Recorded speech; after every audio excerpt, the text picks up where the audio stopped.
वालेकुम। कैसे हो मेरे प्यारे बच्चों। ऑनलाइन शिक्षा में आप सभी का तहे दिल से स्वागत करती हूँ। The Surat district Muslim education society द्वारा संचालित Anglo Urdu high school Gujarati माध्यम कक्षा 10 विषय हिंदी काव्य 5 मीरा के पद कवित्री मीराबाई, जन्म सन 1498 ईस्वी, निधन सन 1563 ईस्वी। साहित्य प्रकार मीरा के पद। तो बच्चों, सबसे पहले तो मैं आप सभी को अपना परिचय देना चाहती हूँ। मेरा नाम परवीन मोमिन। जो बच्चे बॉयज़ प्राइमरी से आए होंगे वह सभी मुझे जानते होंगे, पहचानते होंगे कि यह तो हमारे परवीन टीचर है। बिल्कुल सही कहा। आप सभी की दुआओं से मेरा चयन 21 अगस्त को एंग्लो उर्दू हाई स्कूल में हिंदी शिक्षिका के लिए हुआ है। मैं आपको कक्षा 10 में हिंदी विषय पढ़ाऊंगी। इससे पहले आपको फिरोज सर ने बहुत ही अच्छी तरह से पढ़ाया है, समझाया है। अभी तक जो कुछ भी आपने पढ़ा है, समझा है, मैं आशा करती हूँ कि आप सभी ने अपनी कॉपी में लिखा होगा, पढ़ा होगा, समझा होगा। तो बच्चों, आज हम आगे पढ़ेंगे काव्य 5 मीरा के पद। तो इससे पहले हम मीराबाई के बारे में कुछ जानेंगे। एरी में तो प्रेम दीवानी, मेरा दर्द न जाने कोई, मेरा दर्द न जाने कोई। ऐसा गीत गाने वाली मीरा जो भक्तिकालीन कवित्री है, उन्होंने पद लिखे हैं। तो मीराबाई का परिचय हम थोड़ा आगे देखेंगे। श्री कृष्ण प्रेम की अनन्य गायिका। आपके पास अगर पाठ्य पुस्तक घर पे हो तो आप पेज नंबर 11 पर देखिए मीरा के पद, और मेरे साथ आप भी पढ़िए। श्री कृष्ण प्रेम की अनन्य गायिका मीरा का जन्म मेड़ता जिला जोधपुर के निकट कुड़की नामक गांव में राव रतन सिंह राठौड़ के यहाँ हुआ था। 2 वर्ष की उम्र में उनके दादा दुदाराव उन्हें मेड़ता ले गए, क्योंकि मीरा की माता देहावसान हो गया था। देहावसान यानी उनकी मृत्यु हो गई थी। मीरा जब 2 साल की ही थी और उनकी माता का अवसान हो जाता है, और उनके दादा उन्हें मेड़ता ले गए। उनके दादा दुदाराव स्वयं वैष्णव भक्त थे, जिसकी वजह से क्या हुआ, उनके घर साधु संतों का आना जाना रहता था। तो बचपन से ही उन्होंने साधु संतों की संगति की थी। उन्हें ऐसा वातावरण मिला था, अपने घर में भक्तिमय वातावरण मिला था। उस परिवेश के प्रभाव स्वरूप मीरा बचपन से ही कृष्ण भक्ति की ओर उन्मुख हो गई। उनका ब्याह राणा सांगा के ज्येष्ठ पुत्र कुंवर भोजराज के साथ केवल 13 वर्ष की आयु में हुआ था। विवाह के 7 वर्ष बाद भोजराज का स्वर्गवास हो गया। अब वे अपना अधिकांश समय सत्संग एवं पूजा पाठ में बिताने लगी। पति की मृत्यु के बाद वे ज़्यादातर क्या करने लगी, अपना समय पूजा पाठ में बिताने लगी, कृष्ण की भक्ति में बिताने लगी। पारिवारिक यातनाओं से व्यथित होकर विरक्त हुई मीरा तथा पहले वृंदावन और बाद में द्वारिका चली गई। ज़्यादातर समय कृष्ण भक्ति में बिताने की वजह से उनके परिवार में यह किसी को पसंद नहीं था। मीरा उच्च कुल से आई हुई थी और वह पूरा दिन भजन कीर्तन में रहती। साधु संतों के बीच बैठकर वह भजन कीर्तन करती रहती। तो यह सभी देख परिवार में किसी को यह पसंद नहीं था और उन्हें कई यातनाएं दी जाती थी। कई बार उन्हें मारने की भी कोशिश की गई, विष का प्याला भी भेजा गया, लेकिन मीराबाई ने वह विष का प्याला भी प्रसन्न होकर पी लिया। तो यह सभी यातनाओं से तंग आकर मीराबाई पहले वृंदावन और बाद में द्वारिका चली गई और जहाँ जीवन के अंतिम समय तक रही। मीरा रचित पद मीरा पदावली के नाम से प्रकाशित रूप में प्राप्त है।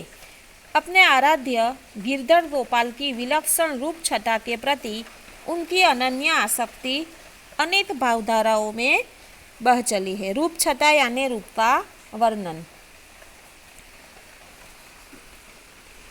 तो अब हम आगे पढ़ते हैं। यहाँ पर मीराबाई के निधन के बारे में कई मान्यताएं प्रचलित है। उनमें से एक मान्यता यह भी है कि उन्होंने द्वारिका में ही अपना शरीर त्यागा। भक्ति कीर्तन में वह इतनी मग्न हो गई थी कि वह मंदिर के अंदर चली जाती है और अचानक से द्वार बंद हो जाता है। जब लोगों ने द्वार खोला तो वहाँ पर मीरा नहीं थी, ना ही उसका शरीर प्राप्त हुआ, ना ही मीरा कहीं मिली। जो उसका चीर था वह श्री कृष्ण की जो मूर्ति थी उसके आसपास उसका चीर केवल दिखाई दिया, लेकिन मीरा कहीं दिखाई नहीं दी। उनकी मृत्यु के बारे में ऐसी मान्यता प्रचलित है।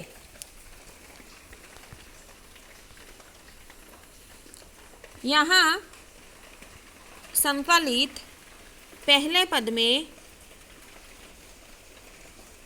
कृष्ण प्रेम दीवानी मीरा समग्र संसार को छोड़कर साधु संतों के साथ रहकर कृष्ण भक्ति में लीन हो जाती है और लौकिक मोह का त्याग करके अपने आराध्य श्री कृष्ण के अनन्य भक्ति भाव में डूब जाती है। लौकिक यानी सांसारिक। उन्होंने संसार का त्याग कर दिया, उन्होंने पूरा जीवन कृष्ण की भक्ति में ही बिताया। वह इतनी लीन हो जाती है, इतनी मग्न हो जाती है कि सांसारिक मोह का त्याग कर देती है। यह बात हमें पहले पद में बताई गई है। दूसरे पद में मीरा ने श्री कृष्ण नाम रूपी रत्न की प्राप्ति से उत्पन्न असीम आनंद को अभिव्यक्त करने का प्रयत्न किया है और सतगुरु को पाकर भवसागर पार उतरने का आनंद कवित्री को भाव विभोर कर देता है। तीसरे पद में कृष्ण भक्ति में लीन मीरा ने संसार त्याग की चरम सीमा पर पहुंचकर गिरधर नागर की शरणागति को स्वीकार किया है।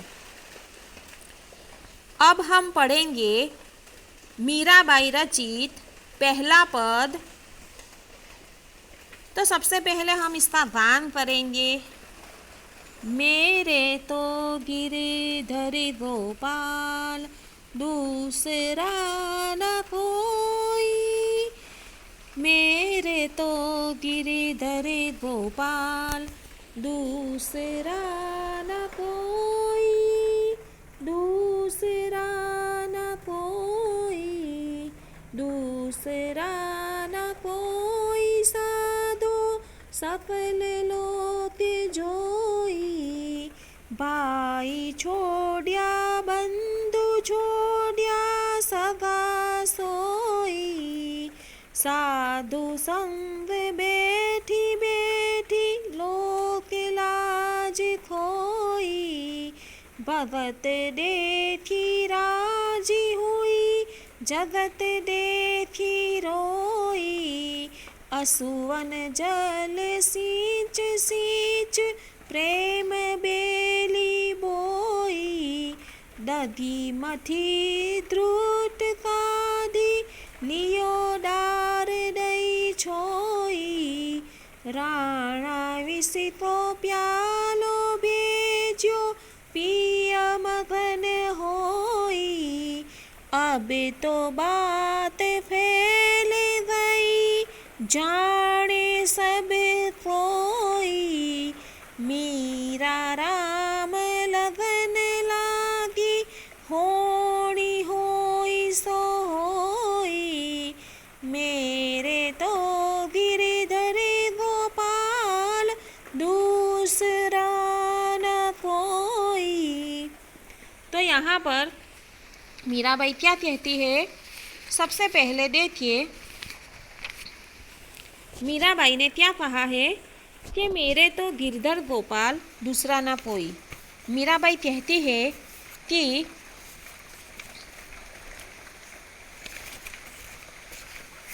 मेरे तो गिरधर गोपाल, गिरधर यानी गिरी पर्वत को जिसने धारण किया है वह शब्द समूह है। गोपाल यानी गायों का पालनहारा, यह भी शब्द समूह है। तो मेरे तो गिरधर गोपाल दूसरा और कोई नहीं है, मेरे जीवन में दूसरा और कोई नहीं है। वे कृष्ण को अपना स्वामी, पति, भगवान सब कुछ मानती है और खुद को उनकी दासी मानती है। वे आगे कहती है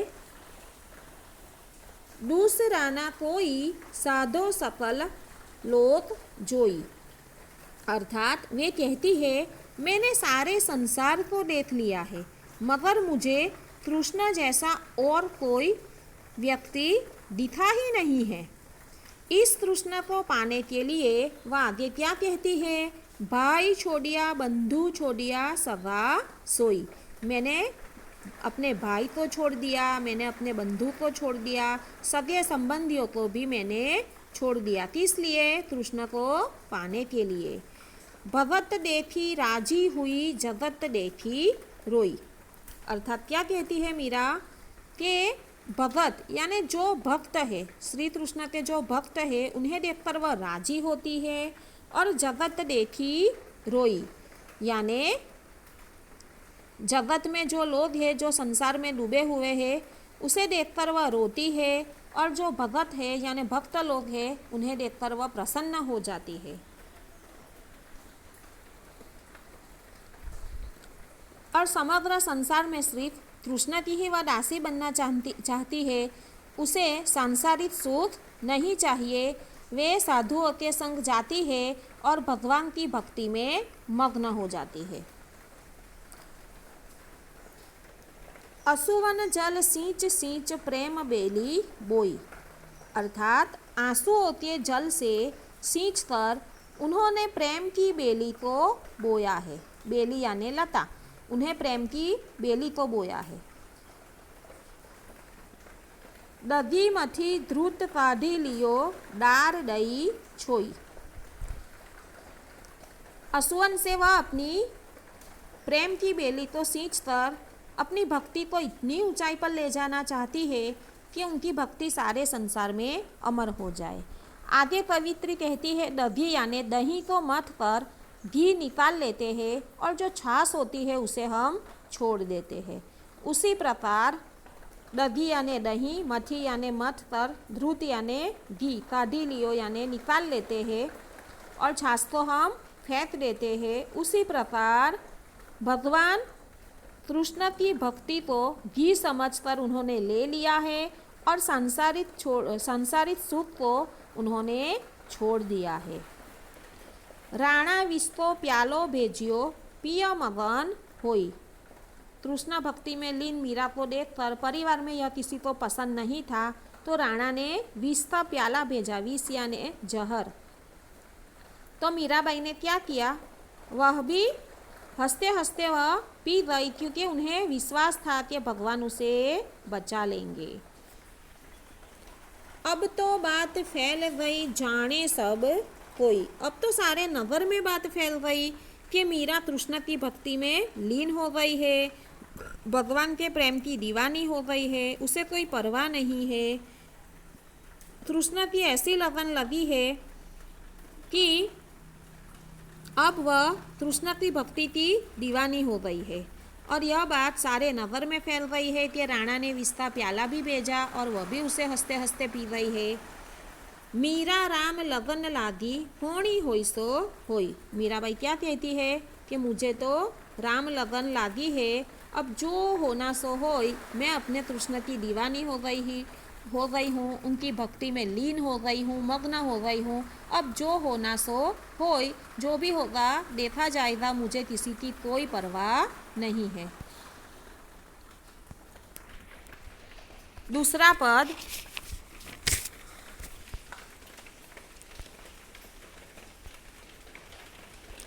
इसका हम गान करते हैं। पायो जी मैंने राम रतन धन पायो, पायो जी मैंने राम रतन धन पायो।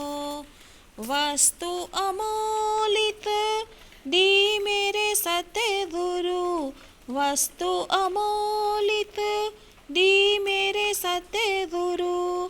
कर कृपा अपनायो, पायो जी मैंने राम रतन धन पायो।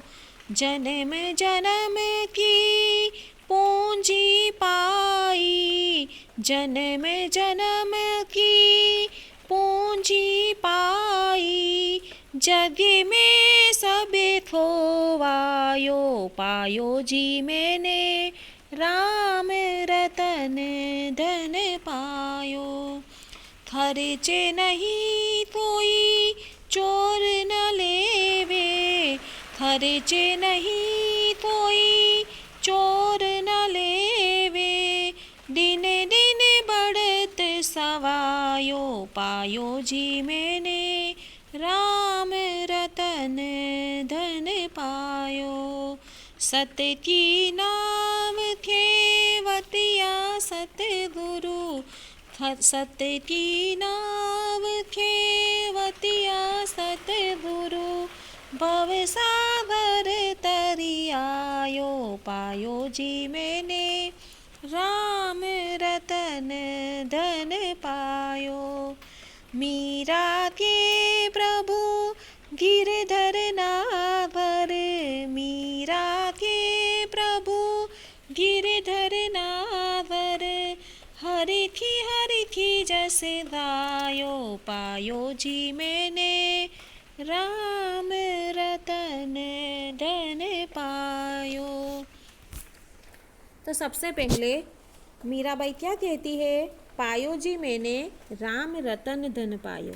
अर्थात मीराबाई कहती है कि राम नाम रूपी धन को मैंने पाया है। वस्तु अमोलित दी मेरे सतगुरु, कर कृपा अपनायो। अर्थात तो मीराबाई के गुरु कौन थे? रविदास जी। तो रविदास जी को वह अपना गुरु मानती थी। मीरा कहती है कि यह अमूल्य वस्तु मुझे मेरे सतगुरु ने दी है। कौन सी अमूल्य वस्तु? राम नाम रूपी धन। उनकी कृपा से मैंने प्राप्त किया है। मुझे यह रास्ता मेरे सतगुरु ने दिखाया है। मुझे सतगुरु ने मुझे जन्म जन्म की पूंजी जो मुझे वह मिलकत दी है, जन्म जन्म की पूंजी पाई जग में सबे खोवायो। अर्थात सतगुरु ने मुझे जो जन्म जन्म की पूंजी जो मिलकत दी है, मैं उसे खो नहीं सकती। मैं जगत में उसे पाकर मतवाली हो गई हूँ। यह पूंजी, यह मिलकत ऐसी है, खर्चे नहीं कोई चोर न लेवे, दिन दिन बढ़त सवायो। अर्थात जो मेरे सतगुरु ने मुझे जो पूंजी जो मिलकत दी है वह ऐसी है जो खर्चने पर फूटती नहीं है, ना ही कोई चोर उसे आकर चोरी कर सकता है, और दिन ब दिन वह बढ़ती रहती है। यानी दिन ब दिन उनकी भक्ति बढ़ती रहती है। ऐसी पूंजी उनके सतगुरु ने उन्हें दी है। सत की नाव खेवतिया सतगुरु, भव सागर तरी आयो। तो ऐसी कृपा मेरे सतगुरु ने की है कि मैं सच की नाव पर बैठी हूँ। मेरी नाव चलाने वाले मेरे सतगुरु है, जो मुझे कभी भी डूबने नहीं देंगे।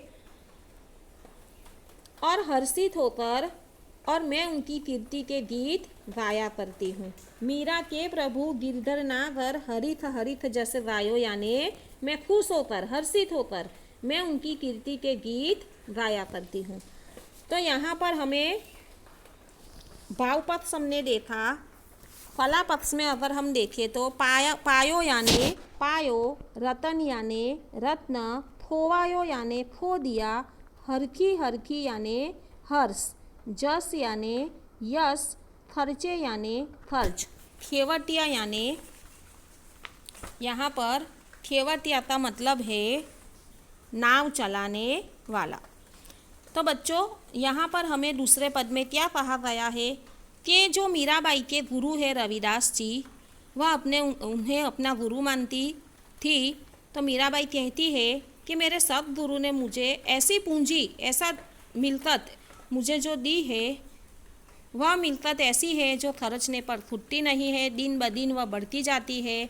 अर्थात इसका अर्थ है कि इतनी भक्ति में वह तल्लीन हो जाती है कि दिन ब दिन जैसे जैसे दिन जाते हैं उनकी भक्ति तृष्णा के प्रति बढ़ती जाती है।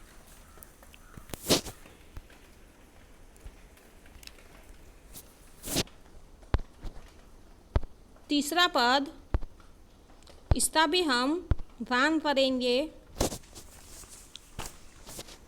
पद घुंघरू बांध मीरा नाची रे, पद घुंघरू बांध मीरा नाची रे, लोदिता है मीरा भई बावरी, सास कहे तुलनासी रे, लोदिता है मीरा भई बावरी, सास कहे तुलनासी रे, जहर का प्याला राणा जी ने भेजा, पीवत मीरा हासी रे, जहर का प्याला राणा जी ने भेजा, पीवत मीरा हासी रे, मैं तो अपने नारायण की हो गई आप ही दासी रे,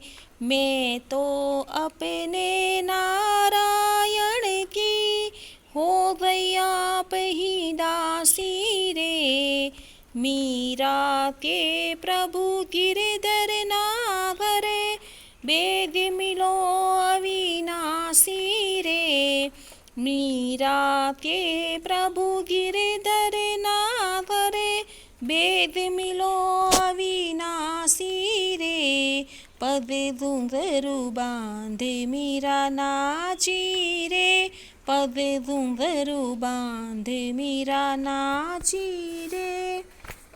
आपको घर बैठे इन सभी पदों का गान भी करना है बच्चों, और जितना भी समय मिले आपको अच्छी तरह से इसे पढ़ना भी है, समझना भी है। यहाँ पर क्या कहा गया है कि समग्र पद को हम पढ़ेंगे तो इसमें मीरा का पागलपन दिखाई देता है। मीरा क्या कहती है, पग में, पग यानी पैरों में घुंघरू बांध कर मीरा खूब नाचती है। पग घुंघरू बांध मीरा नाची रे, अर्थात पैरों में घुंघरू बांधकर मीरा खूब नाचती है। लोग कहे मीरा भई बावरी, बावरी यानी पागल। लोग क्या कहते हैं कि मीरा तो पागल हो गई है। सास कहे तुलनासी रे, सास ने उन्हें तुलनासी कहा है। उनकी सास यह कहती है कि यहाँ हमारे घर में मीरा या यहाँ कहाँ पे आ गई वह, और हमारे कुल का नाश करने पर यह चली है। मीरा की जो सास है उन्हें दिन रात कोसती रहती है और कुल का नाश करने वाली उन्हें बताती है। पूरा दिन उनकी सास उन्हें ताने मारती रहती है कि यह हमारे घर में कहाँ आ गई, जो हमारे कुल का नाश करने पर बैठी हुई है। उनकी जो भक्ति थी, तृष्णा भक्ति थी, उनका जो पागलपन था वह उनके परिवार में किसी को पसंद नहीं था। जहर का प्याला राणा जी ने भेजा, पीवत मीरा हाँसी रे। क्या कहते हैं यहाँ पर कि उनकी भक्ति किसी को उनके परिवार में पसंद नहीं थी। राणा जी ने स्वयं उन्हें जहर का प्याला भेजा, लेकिन मीराबाई ने वह प्याला भी, पीवत मीरा यानी वह प्याला, हाँसी यानी हंसते हुए वह प्याला भी वह पी गई। क्यों पी गई? क्योंकि उन्हें तृष्णा पर भरोसा था, उन्हें अपने भगवान पर भरोसा था कि वह उन्हें बचा लेंगे। मैं तो अपने नारायण की हो गई आप ही दासी रे। मीराबाई क्या कहती है कि मैं तो अपने नारायण यानी तृष्णा की हो गई हूँ, मैं उनकी दासी हो गई हूँ। मीरा के प्रभु गिरधर नागर, वेद मिलो अवि नाशी रे। मीरा के प्रभु तृष्णा, गिरधर नागर यानी तृष्णा कि मुझे जल्दी मिलो, बराबर, वेद मिलो यानी मुझे जल्दी मिलो। यहाँ पर तृष्णा के हमें 3 नाम दिए गए हैं। प्रभु यानी तृष्णा, गिरधर नागर यानी तृष्णा, अविनाशी यानी तृष्णा जिसका नाश ना हो ऐसे तृष्णा, नागर यानी समझदार। तो यहाँ पर हमें प्रस्तुत पद में मीरा का पागलपन दिखाई देता है, परिवार में किसी को पसंद नहीं है, सास उसे तुलनासी कहती है, और साथ में राणा जी ने विष का प्याला भी भेजा है, लेकिन वह हंसते हंसते पी जाती है और वह अपने आप को तृष्णा की दासी बताती है और कहती है कि ऐसे तृष्णा मुझे जल्दी मिले। समुच्चय काव्य में हमें अगर देखा जाए तो कवियत्री तृष्णा के प्रेम में पागल हो गई है। उनके 3 पद हमने पढ़े तो हमें यही निष्कर्ष प्राप्त होता है कि वह अपना सब कुछ त्याग कर सांसारिक सुख को छोड़कर भी वह कृष्ण भक्ति में तल्लीन हो जाती है, मग्न हो जाती है। उन्हें अपने सांसारिक सुख छोड़ दिया है, वह अपना सारा जीवन कृष्ण के भक्ति में ही व्याप्त करती है। आपको पेज नंबर 12 पर जो शब्दार्थ दिए गए हैं वह भी अपनी कॉपी में लिखना है। सबसे पहले तो आपको मीरा के पद, जो 3 पद दिए गए हैं वह भी अपनी कॉपी में लिखना है। Thank you,